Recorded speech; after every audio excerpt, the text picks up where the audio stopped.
Christmas Eve, 1979, the Soviet Union rolled into Afghanistan. Muslims had revolted against the Soviet-friendly regime established the year before. The DRA forces could no longer contain it themselves, so the Soviets went in to intervene. The Afghan government was powerless and fraught with infighting. They lost the hearts and minds of the people, and that alarmed the Soviet leadership. With the Islamic Revolution happening in Iran, the Soviets felt they had to act fast or risk the spread of Islamic revivalism.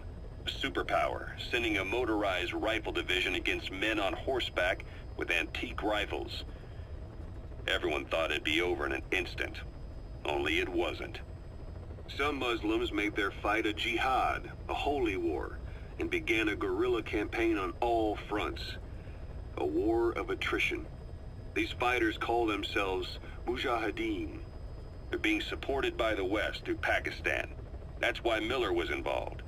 He was training them near the Zero Line, sponsored by the CIA.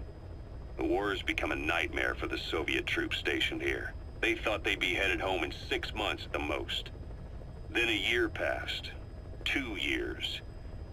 Now here we are 4 years on with no exit in sight.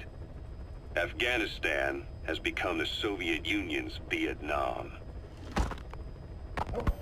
The Soviet troops on the ground want to go home, but at least they have homes to go back to. The Afghans have lost theirs. The Soviets destroy the kishlaks, villages, wherever they can. They burn down homes and fields, fill in wells, turn pastures into minefields. It's created a mass of refugees who fled to Pakistan. If the mujahideen are fish swimming around the villages, the Soviets will go so far as to dry out their ocean. But this has had a big price. There's bitter resentment among the Afghans, and they're taking out their anger on the soldiers on the front lines. Among the mujahideen are the Pashtun people. They're fiercely devoted to their code of badal, or revenge. Soviets they've captured have had their hands, feet, and noses cut off before being left to die at the side of the road, just to show their comrades what they're capable of.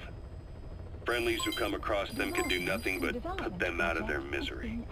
Then they burn down another village in retaliation.